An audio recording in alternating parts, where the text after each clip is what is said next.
Welcome to our tutorial on creating a Steam account on your mobile device. Whether you're new to Steam or just need a refresher, make sure to watch this video until the very end.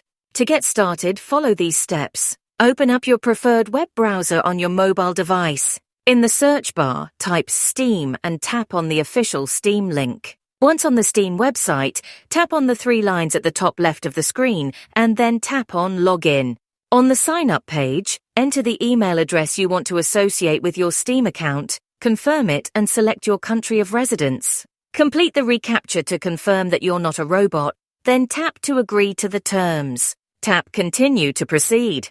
Check your email inbox for a message from Steam. Open it and tap on Verify my email address to confirm.